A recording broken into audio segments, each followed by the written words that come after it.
Welcome to Revive. It's about that time. Welcome to Revive. It's about that time. All I need is one mic. You know what time it is. Open up your ears.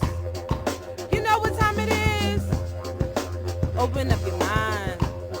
It's about that time. It's your girl P.O.C. Hey! It's your girl P.O.C. Hey! Proof of consciousness. Proof of consciousness. P.O.C. You know what time it is. Open up your ears. You know what time it is.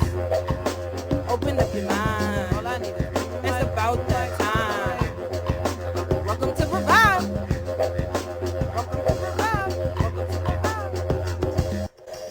Yep, to the yep. You already know what time it is, man. It's your girl P.O.C, host of Revive Radio, man. We are back live on Revive is Alive, ReviveIsAlive.com. Turn your radios up, spread the word, spread the message, man. There's two ways that you can catch us live on ReviveIsAlive.com as well as Instagram Live. You can see my beautiful face as well as my special guest beautiful face on Instagram Live, man. We want you all to tune in. We're catching this virtual wave that everyone is a part of right now, especially with everything going on. It's a lot that's going on. It's a lot that needs to be talked about, and that's exactly what we're going to do today live on Revive. We got our special guest hailing from the Bees Network. You know what I'm saying? We need bees in this planet right now. Somebody need to get their ass stung. You know what I mean? Shout out to Briana. Briana, how you feeling this evening?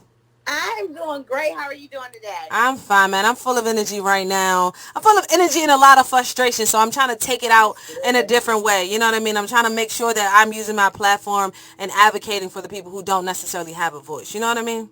Yep. Amen. I agree with you. Not the amen. I feel you, girl. You're going to get me started. You're going to get me started before we even get started. But go ahead and introduce yourself and tell them how they, exactly who they're listening to.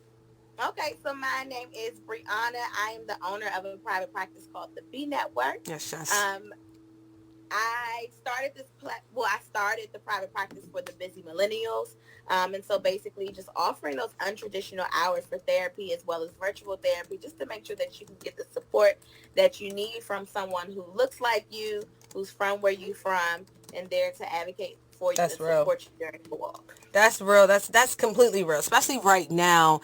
Shout out to just therapy in general, right? Right now, therapy is something that I am completely advocating for because there's so many different triggers and traumas that is happening that is going to, really, I would say, escalate our triggers and traumas from our past. And they're going to bring them right now to our present moment. And we're going to have to do something responsible about those triggers and, and trauma. And we're going to have to be accountable for that because a lot of us are lashing out. A lot of us, are doing things that are not necessarily helping in the long term, but it's helping for that present moment right now. And I just feel like with therapy and just counseling in general, having someone to talk to is definitely a safe space, an open space that a lot of people want to enter into. So, what made you even want to start the Bees Network? So forever, to be honest with you, like all the way back to middle school, I've always wanted to help people. That's right. Real. So I went to school starting out as a psychology major. And then one of my teachers was like, you should try social work. So once I got into the social work realm, and one of the main goals with social work is understanding the person and their environment. Mm-hmm. And that is so real for people like us. Like, it's not just about who we are as individuals, but understanding who we are as individuals comes from the communities that we live in, the homes that we are raised in, the people who impact us. And so our environments play a huge role in how we see the world and how we interact with it. And so mental health has always been my lane, but when I started my career, I started out in child welfare in DC, and so I was working with foster care youth, and I hated the fact that I was there to kind of help you get safe placements, but I knew there was so much more going on, and I couldn't touch you in that way. You know what I mean? I couldn't help you in that way, and so a lot of times, I actually full-time work for an outpatient clinic where I do therapy, but just trying to make it more accessible for other people in our generation. Someone who is, because it's hard not only to find someone who looks like us, but someone who's relatively close to us in age, understands our struggles. And so I just put myself out there and was like, we're going to see how this goes. And we've been going up ever since. And so I'm just glad to be able to provide that to other people. No doubt. And Brianna, I want to be transparent with you. Truly, truly transparent, right? Nowadays, it's like the social worker has become like another police. You know what I mean? It's like when just That's a not child. even nowadays. Okay, exactly. Okay, all right. I just wanted to put it in a way where I wasn't offending you or other social workers, because I appreciate the work that you do. It's needed. You don't even get paid enough to do the work that you do. Many social workers don't get paid enough to do the work that they do. So I appreciate what you're doing, right? But I wanted to say that in a way where I wasn't stepping on other people's toes. But I really feel like nowadays the social worker is like a parole officer. A social worker is like checking in at this time, because it's like, how can you help in a therapeutic way without still coming off as an authority figure? You know? So I'm glad you said that, because when people first hear social worker, right, the first thing that they think is, oh, you out here snatching kids. That's it, Or you're right? doing something wrong with your kids that you need somebody else to watch them. Yes. Right. Yes. So, and for lack of better words, I was a child snatcher at one point, but that's really not what we did. And even when we were going into those homes and assessing for safety, we did not want to remove children from their homes. When you're really removing a child from their home, I lied to you not. A lot of parents will willingly do it. I can say, look, your new boyfriend is abusing your child. You know this. You got to make a choice tonight. Is she coming with me? Or are you going to do something about this boyfriend? And some people, it will break your heart, but they would literally say, you know, why, what am I going to do without him? What you want me to do? And so you clearly are telling me that you are choosing somebody else. So it's like, okay, little Juju, whoever, pack that bag. It's time to go. It's really about your best interest. But social workers are everywhere. Social workers are in child welfare. Social workers are, we're in hospitals as case managers. We're in schools. So when I say I work in an outpatient clinic, I primarily do therapy in the elementary school. We're in schools. We are in probation offices. We are everywhere. But social workers are also licensed to be psychotherapists, which is what I do in my private practice and in my full-time job. So once we have that, our license, we are able to provide therapy. And so while everyone thinks like I need a psychologist or a professional counselor, it's like your social workers are truly frontline workers. You guys are essential. I agree. I might be home doing therapy, but I have social worker colleagues right now who are at the same hospital that the nurses are at. Because who do you think is talking to these families when the doctor is basically saying so-and-so just died? Who is helping the family navigate those things? And so, I know we come across as stern, but I even tell my clients, like, if I'm getting into you, I want the best for you. I'm not going to keep allowing you to make excuses for yourself. That's real. That's real. And a lot of confusion that's also around, social workers is that social workers are only made for kids. There are social workers for adults as well, though. Correct? Yeah. Exactly. And a lot of people I have a social worker for my daughter, I have a social worker for my son, but sometimes they got social worker for themselves and their own, issues and rehabilitations that they're going through. So when it comes down to adults, being in contact with a social worker, what is that mainly for? It could be the same thing. So sometimes if you are involved in the criminal system, you'll have a probation officer and possibly a social worker. Or depending on who you're seeing for therapy, there are so many licensed social workers who primarily focus on therapy. So it really just takes for people to stop getting caught up on the word social worker, right? I'm a social worker by trade, but literally with this same license, I have worked as a therapist in a group home. I have worked in child welfare. I do therapy now. Like, we can wear many hats.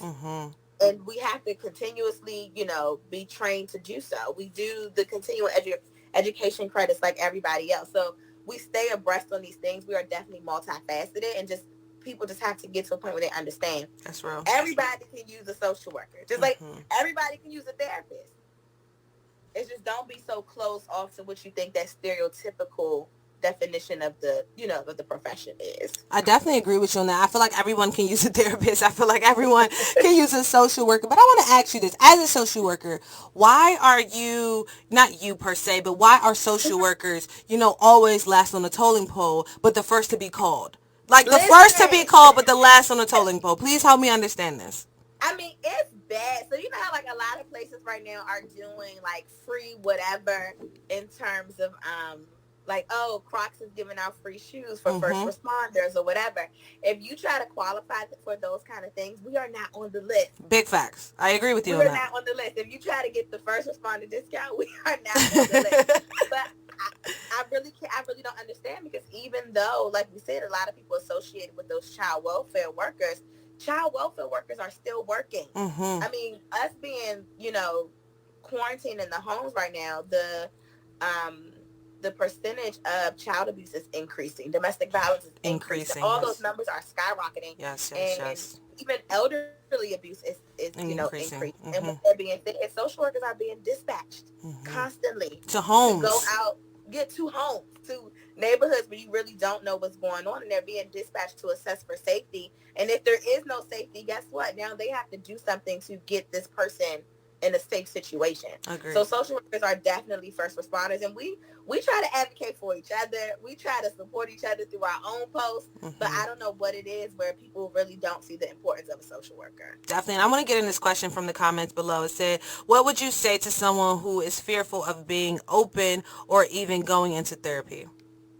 So what I tell everybody, even when I do initial consultations, is, finding a good therapist is just like finding a good personal trainer. And all honesty, it's just like finding a good mate. Facts. It really might not be the perfect fit for you. And so it is okay for you to go in there and to kind of feel somebody out and be like, you know what, I don't want that. I myself have had clients after a session or two have said, you know what, I did something, I did a consultation with somebody else, and I think I'm going to go that direction. And my response to them is always, you know what, I'm glad you are moving forward in your mental health. Thank you for considering the B network. I have no issue with that. They also say every therapist should have a therapist. I myself am on my third one, because somebody really just might not be the fit Mm-hmm. for you. And so if it's somebody who you realize, between those first three sessions, like, they're not giving me the feedback that I want, I don't feel like they're receptive to what I'm saying, it's okay to walk away. Don't quit on therapy. Quit your therapist. That's real. I That's a mean, t-shirt. Make that a t-shirt. that That's is a a good one. t-shirt. But seriously though, it's like there's somebody out here who can talk to you. I definitely don't talk to my clients in a way where, like, we sitting on couches like, tell me how you feel today. I Mm-hmm. don't believe in that.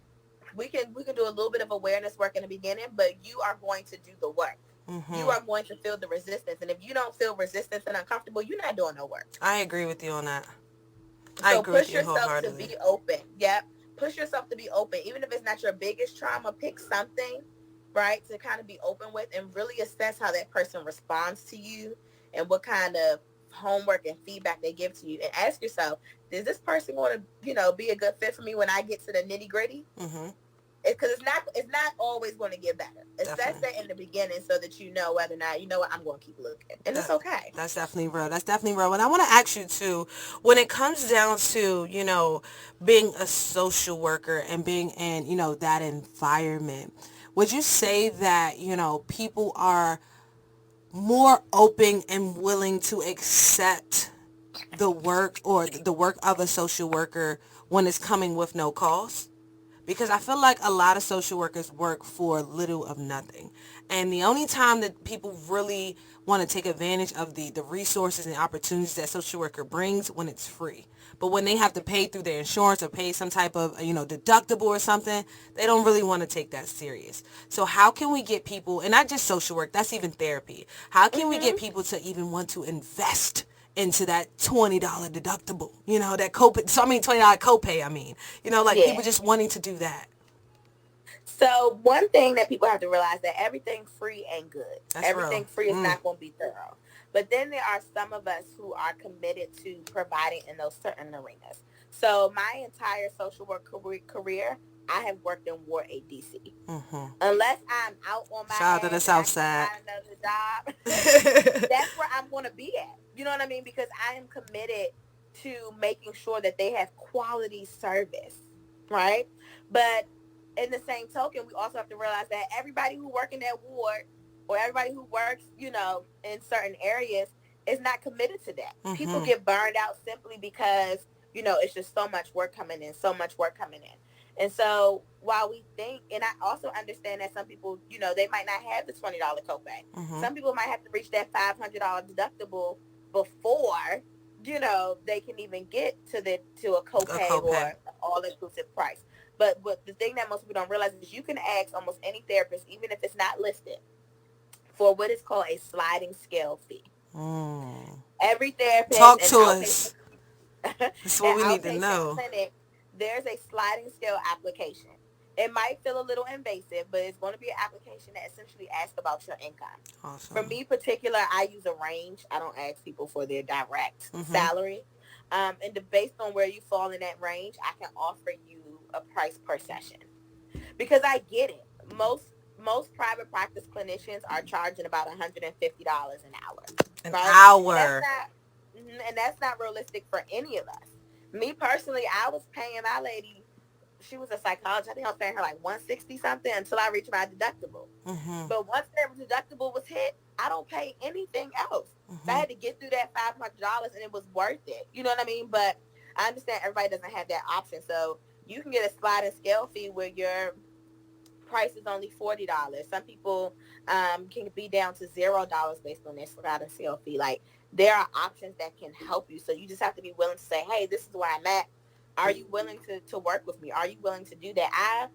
I've done in the past where no one has actually asked recently. That's why I said the past, but I have done in the past where I've done a couple of pro bono clients Awesome. because I Thank you. understand the need.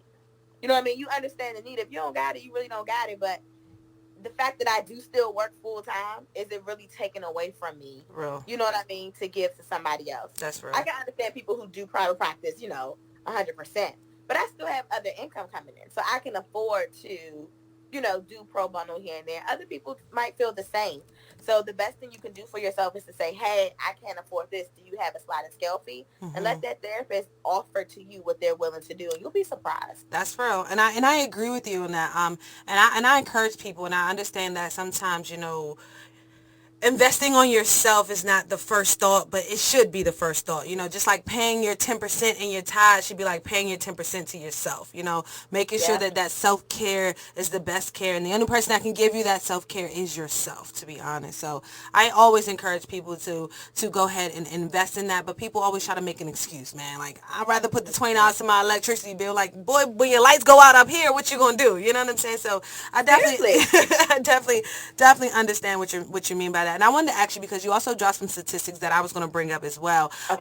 Now, especially right now through this whole shutdown and quarantine situation, like you stated, child abuse has gone up, domestic violence has gone up, even down to elderly people being abused. The numbers in those cases have risen. So when it comes down to, cities across America shutting down the school district and not having, I would say a stable way for these kids to be educated other than, through Zoom or technology right now, FaceTime, whatever they're doing to keep these school curriculums going. What's your thoughts on that when it comes back to the fall? Because I feel like these teachers are going to have hell or catch hell when they go back in the fall.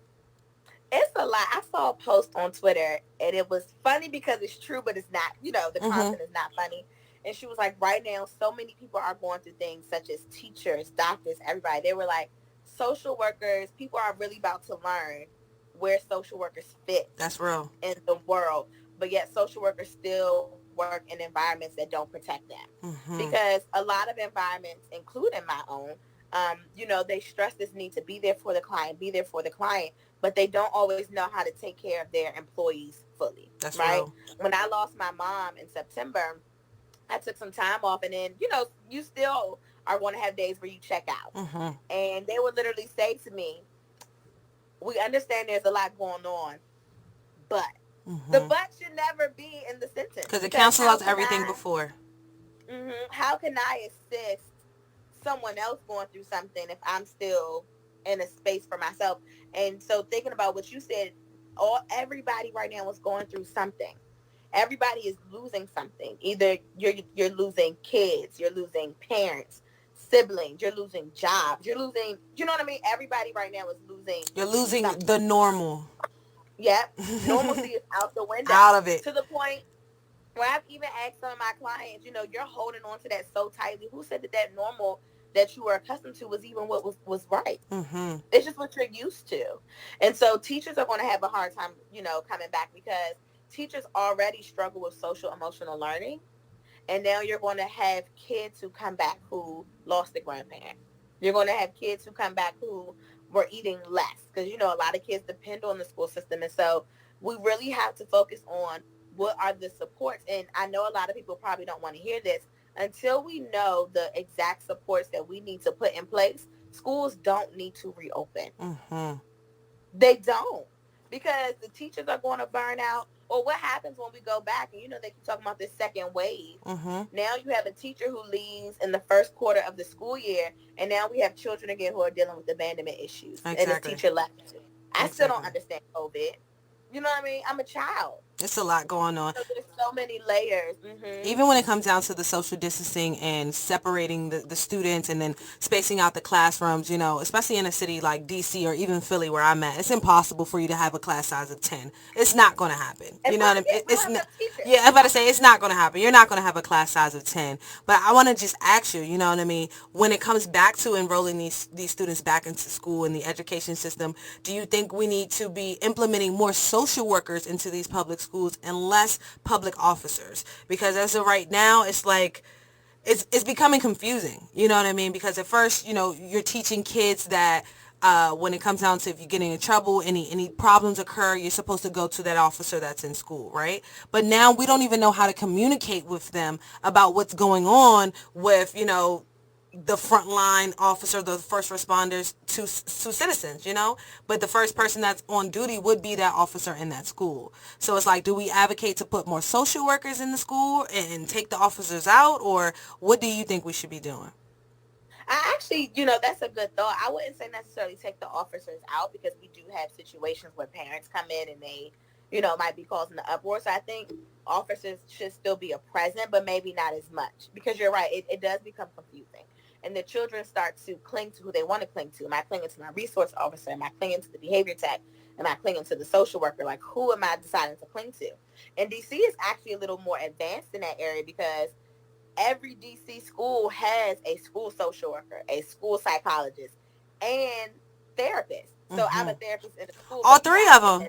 Really? Yeah, most schools have at least two. Awesome. So DC schools, but that is not the norm. At all. Right? That's why I said, really? You see my surprise. But the stigma is definitely there when we're trying to sign up kids for therapy, because my specific role in the school is a therapist. Okay. And parents are also like, I grew up in special classes and I don't like how I was treated. I don't want to sign my kids up for that, when really it's no. I'm trying to help strengthen your child's emotional language. That is my only goal. Emotional language. If we can really teach, yeah, it's like their emotional vocabulary. I love it. If we can really encourage you to know, to understand what you're feeling and to name what you're feeling, then you'll know what to do with those feelings. Mm-hmm. So many times kids are being labeled as angry. And guess what? Now I'm taking that on. Sit with that kid. And guess what happened? I'm wearing the same clothes I was wearing yesterday. Mom was caught up using alcohol again and we didn't eat. You're not angry, you hungry. Mm-hmm. And you know what I mean? You wanted some clothes. But guess what? And I don't mean to say this as any shade to, you know, licensed professional counselors or psychologists, because we all can do therapy. But social workers, for lack of better words, we're trained for social work. Mm-hmm. So even when we do therapy, our brains are like, oh, you need clothes? We know what resources wear, how to get you what. Oh, yes. You need food? Like, we are so multifaceted. We know how to get you whatever it is that you need. But it takes for somebody to say, okay, wait a minute, you are angry. So first, let's address that. Let's help you calm down. Now let's talk about it. What's going on? Facts. What happened? I noticed you were wearing that shirt yesterday. And some kids will tell you, nah, Aunt, I got two of them. And I don't play with my kids. I'm like, oh, okay, so I'm boo-boo full today. Like, what's up? And that's the same stain from lunch yesterday. What's going on? And, you know, they'll crack jokes back. When I had my mohawk, they'd be like, well, your shape is not fresh. That's fine.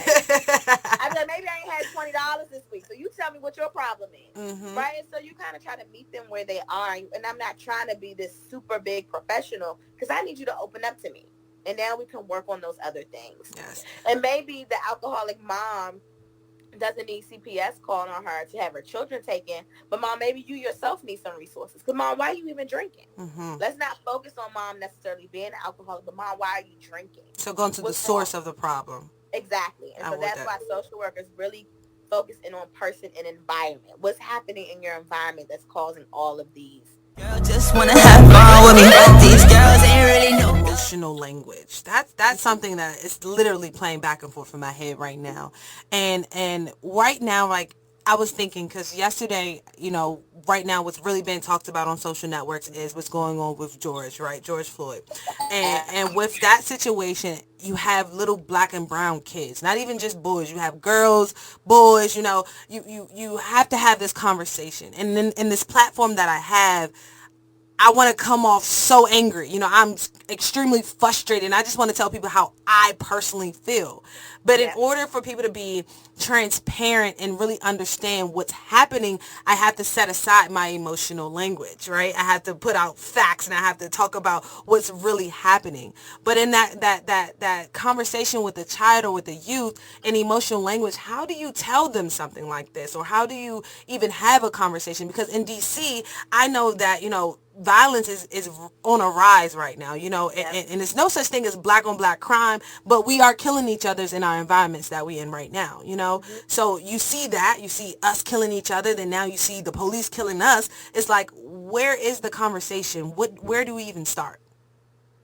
So the first thing is, we unfortunately do a lot of teaching of don't cry, don't tell, don't do nothing. And so as those things start to harbor up inside of us, your body is stressed out. Everything that we feel up here, your body is going through its own emotional response internally. That's when we feel our chest getting tight, our palms sweating, and all those things. And so we need a release. So when we see these riots and things, and people going off, guess what? They're actually satisfying this internal impulse to release. Now, granted, there are tons of other ways that you can do that, but the root of the problem is asking somebody, especially with these children, taking the time to say, when you see this, what do you feel? Mm-hmm. Right? And a lot of times the kids will, especially my little boys, they will tell you, I'm trying to be careful because I love saying my babies, because they are, but, I'm angry, I'm mad because my dad or my big brother, and they really are angry. And I have a 5-year-old, oh my gosh, he cusses like a sailor. And I'm like, where do you get that from? Mm-hmm. And he means it, okay? He's not saying ass, he's saying those big, you know what I mean? Mm-hmm. Curse words, and he means it.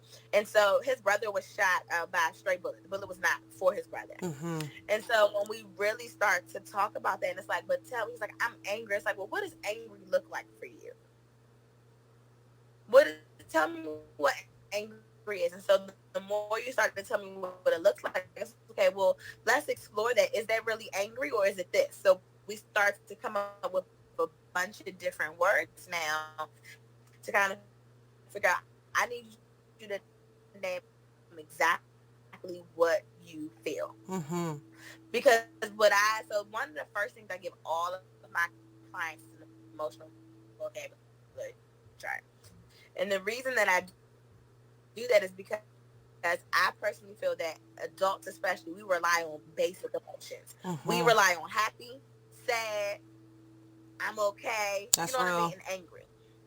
But when I'm communicating to somebody, there's a big difference between being upset, angry, disappointed. Briana, they're saying they can't hear you. And so it's kind of like, if can you hear me? Appropriately name my emotion. Briana, can you hear me? Be able to properly. She can't even hear me. All right, hold on. We're going to try to bring her back on so she can hear me too. We're going to make sure we make that work. Shout out to Briana, man, the Bees Network. We're going in right now, having a conversation to educate and re-educate every time we on the airways. You already know what time it is, man. ReviveIsAlive.com is the place where you need to be. Shout out to the DMV area right now for supporting us as well. We're going to get Briana back on the line, man. ReviveIsAlive.com. You can check us out both ways on Revive_P.O.C. as well as Revive_P.O.C. Facebook, Twitter, and Instagram. So make sure you guys stay locked. Shout out to everybody who's tuning in right now. We really appreciate you guys. Make sure you guys go support by subscribing to the YouTube channel as well as the newsletter on ReviveIsAlive.com. And then you can also go ahead and donate to keep Revive alive for the next 365 days as well. Revive is only asking for $1 to keep Revive alive. And that donate button is going to pop right up at you at ReviveIsAlive.com when you get to the website. So make sure you go ahead and support independent media, black-owned media. I'm even going to go ahead and jump myself into the minority category right now because I want to stay alive, man. I want to make sure that this platform is always being heard by you and yours. We're going to make sure that we get Briana back on the line. Yo, Bree, where you at? The B Network. Shout out to the DMV once again, man, holding it down. Ward 8 in the building. Shout out to the South Side. Shout out to Philly as well. There you go. I see you, Bree. We about to get back. Technology, man. Shout out, Queen. I see you, Ella Beauty. Always supporting, man. We back, Bree. Okay, we back. I'm sorry. You were talking about how you give out the emotional language catalog. Yeah. And so a lot of times it's so easy for us to say that we are angry. But there's a huge difference between being angry, being upset, being distraught, being devastated. Mm-hmm. And I think that when we are appropriately able to identify what we are actually feeling, then we better know how to solve it. Mm-hmm. So when we're so focused on using angry as a safe word, right? The best way that we know how to solve that is to go out and riot. That's is real. to go out and be loud and throw things. But what's wrong right now with saying I'm scared? I'm scared for my life.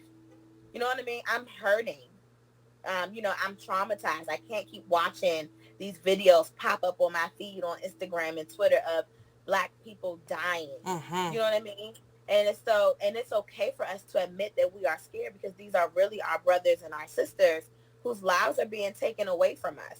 And again, we will know how to better process that when I know what to do with it. So if I'm able to say that I'm scared, when I have my personal introspection with myself, it's like, okay, if you are scared, what do you do to make yourself feel secure? But if I'm so busy being angry, I'm not thinking of ways to make myself feel secure. And I understand that, we can't really find ways to make ourselves secure out in the public. But again, like you said, our mental health, it matters so much. Like, do you feel safe at home? Mm-hmm. Are you okay to go to sleep? Are you having nightmares? What's going on?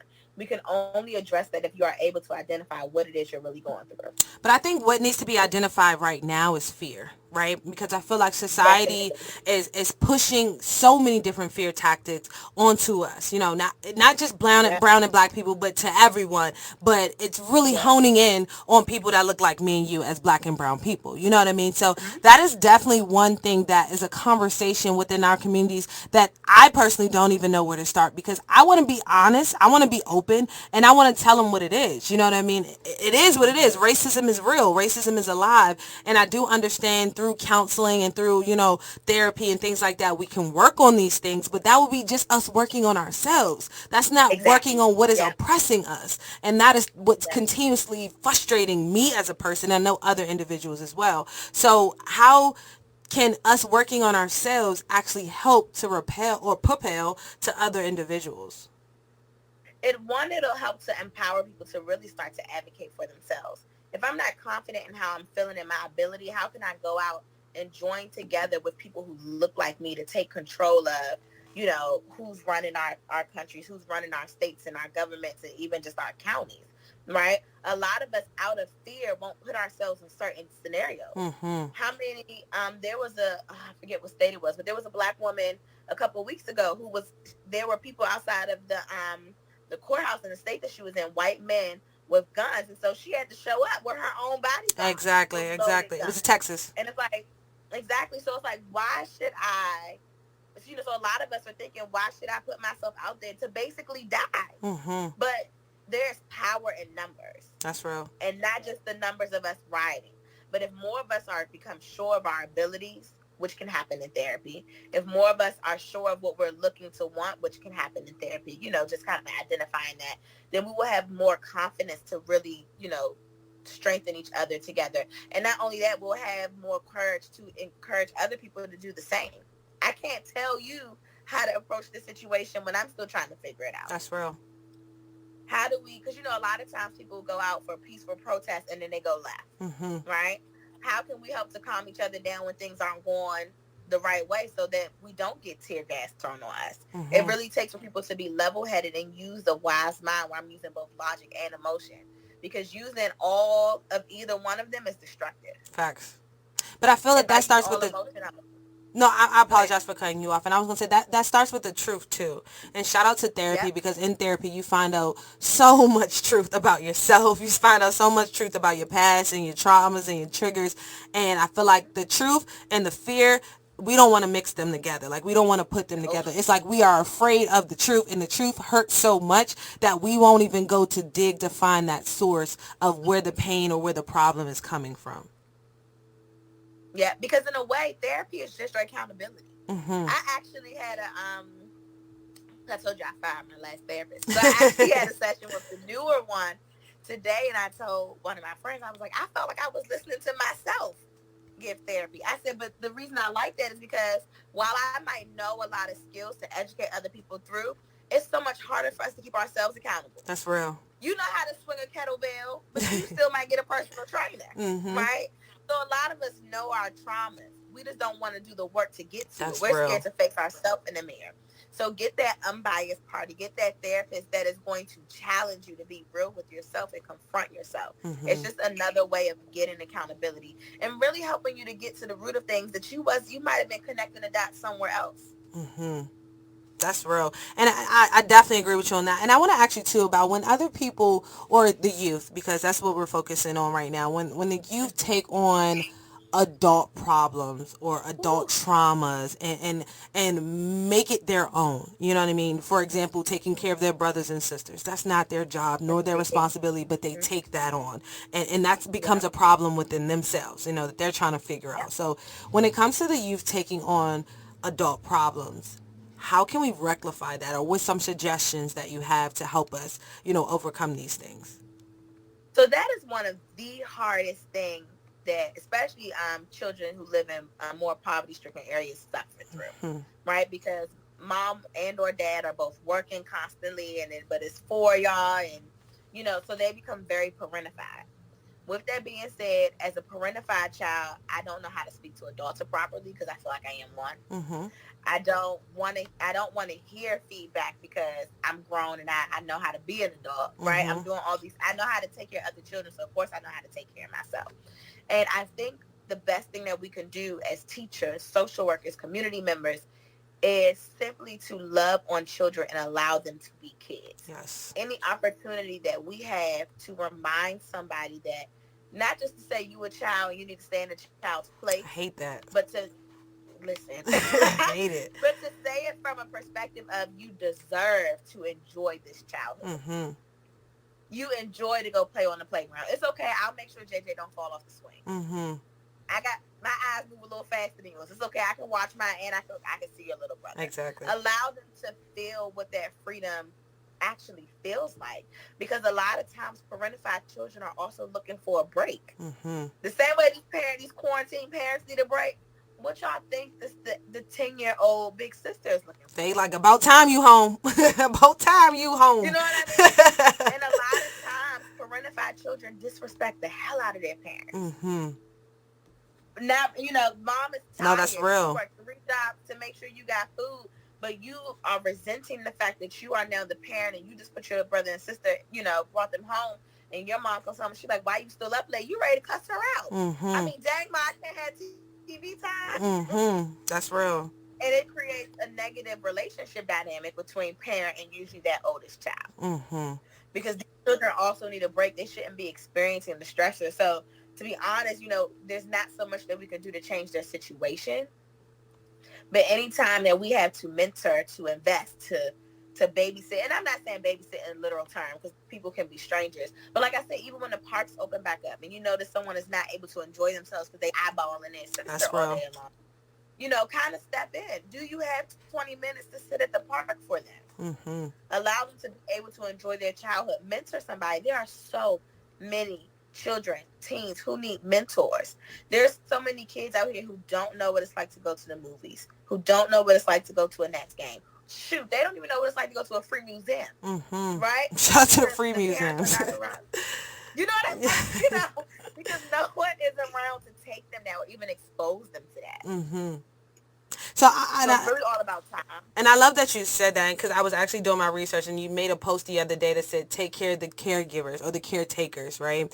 And it made me think about, like, I feel like at times within our inner community, I feel like, or urban community, I feel like that's already happening. I feel like we're already taking care, or the child is already taking care of the adult responsibilities, and that is hurting them from being an adult. So when they go Yeah. out in these streets, right, and we watch them on social media and we watch them on, the internet, and they're doing grown adult things, we're judging these kids, and we're like, no, these kids need to be in some kind of after school program, and they need to be doing this, they need to be doing that, but they don't even have the time to do that because all they're doing is, like you said, resembling Yeah. exactly what they see. So it's Yeah. it's very hard to grasp exactly what the generation after us as millennials are really going through.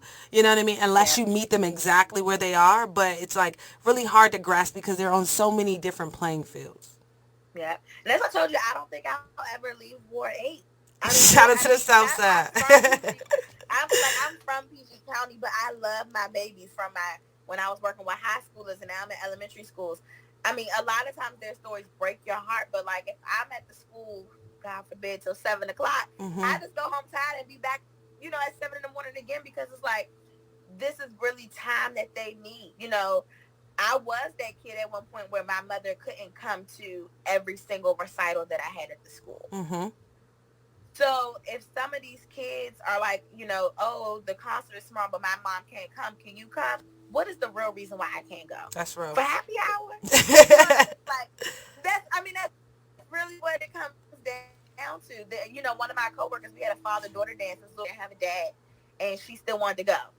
One of I forget his role, but he is only in our school like twice a week. He took her to the father-daughter dance. Awesome. That took nothing away from his life. And sometimes these children really just need your time. Give it to them. Time and attention. At home. Happy hour is at home. We won't go to the bar no way. Yes. You know what I mean? It's yes. Like, give them your time. Like, you really don't know how those things will stick with them. What are those things that a child is going to remember to motivate them to kind of be a good person moving forward? No doubt. And I love that with the B Network, you're doing this thing called the check-in. I appreciate you doing the check-in. I know for a fact this is a time where we all need to be checking in because there's a lot that's going on. So I just want to, talk a little bit about the B Network and how did you actually get started with your organization? So I'm that weird person who's like, all right, I want to do something, but what is it? What's it going to be? Like, what's really going to be the platform that's going to work the best? When I was still finishing up my master's program, I was blogging a lot more. But once you start, getting into the field, that's impossible. So the amount of documentation that we had, I'm not writing a damn thing. You know what I mean? Like, it's just not happening. Paperwork. And so the more and more I figure out what do people need, I try to think about what is something tangible, what is something that I even need. So on my personal page, for instance, every Monday I do Breathe with B, because a lot of us we don't practice deep breathing. I know my kids think it's stupid, so I'm pretty sure adults think deep breathing is stupid. So every Monday I teach a new deep breathing techniques and how it really does help us internally. I didn't learn how to breathe properly until I was an adult. Literally, actually, it's a proper way to breathe. I am the professional, and I can get so mad sometimes, right? You feel everything in you boiling up. And I think it was just last week, I was pissed. Some people are like, I'm an angry crier. That's me. And I was like, I literally heard myself, my head was like, exhale. Take everything in. We know how to take everything in, but we don't know how to let anything go. Exactly. And so breathing is so important. Or I think when COVID first started on the B Network page, I did the self-care, the self-love challenge, or the self-compassion challenge, because we are so hard on ourselves. So I've really just been trying to think about what are tangible things that we need right now, and like what are ways to make mental health real, because the reason why there's so much stigma attached to it is because we keep saying, oh, I have anxiety. Oh, I have depression. Oh, I'm a bipolar person. Self-diagnosing. Right. And while we may be all those things or not, because bipolar is the worst one if people self-diagnose, while we may have all those things, what does that mean? Right? When I lost my mother, I was depressed. During my grieving period, I don't know what we want to call it, but there were days where I was like, I'm not opening this laptop. I'll talk to my kids all day long. I'm not writing a single note, right? During COVID, you might be trying to figure out, why am I overeating? How do we make mental health real? How do we really talk about those real life situations? Like right now, a lot of people are, they're acting like their pains aren't good enough. A lot of people are like, well, with COVID going on, it's like, how dare I be upset about a canceled wedding? How dare I be upset about missing my birthday when somebody else just lost their mind? No, you're allowed to still be upset. Yes. Someone else's pain does not negate yours. That's real. You can still empathize. That's another t-shirt. You got 2 t-shirts so far. You booming. You booming. You got merchandise coming. Summer 2020. But you know what I mean? It's like we get so caught up in caring about other people that we don't know how to be compassionate with ourselves. And we have to be, or else we are going to tap out. And I'm tired of us learning how to run on empty. That's real. Many of us are empty. Yes. I was going to say, shout out to you for even, challenging people to want to step up to take care of themselves. Like, that's really big. That's, we need more organizations like yours. Shout out to Dear Queen Talk as well, because we need more organizations like that actually want to help other people and is in business for other people and not for themselves. I know a lot of entrepreneurs and a lot of people are going into business for themselves, saying that they're here to help other people, but you're going to get exposed. And I feel like COVID has definitely exposed those type of businesses. You know what I mean? And so many different ways. So many different ways. We have to be willing. I mean, a lot of times people are like, I don't want to give out too much free content or whatever. But like we said before, everybody can't afford it. Exactly. Some people can talk themselves into a $20 copay, and some people can't. So there are some resources that it shouldn't hurt my feelings to put it out there. Because anytime that we have pure intention, God is going to bless you anyway. That's real. That's real. Can't worry about that. And for real, if you're doing it the right way, shout out to my guy, Hustle 5 Ways. If you making 5 streams of income, giving away something for free will never hurt you or your business. You know what I mean? And giving away content is definitely never going to hurt you or your business, because that's what you as a creator or entrepreneur is supposed to be doing anyway, creating some type of content or some type of tangible item or product that you can give away to the people. So that should never hurt you at all. What you going to say? Never. And not only that, how do you expect for people to trust you as a professional or a business? You're not showing me what you about. I don't know what you about. I don't know how you gonna, one, it's a struggle, but it's a blessing at the same time. I randomly went viral on Twitter a couple of weeks ago. Randomly, girl, was meant. It was meant. It was meant. But people see my face. Yes. Right? And I don't know if you noticed, but I've been hiring clinicians. So I am technically booked.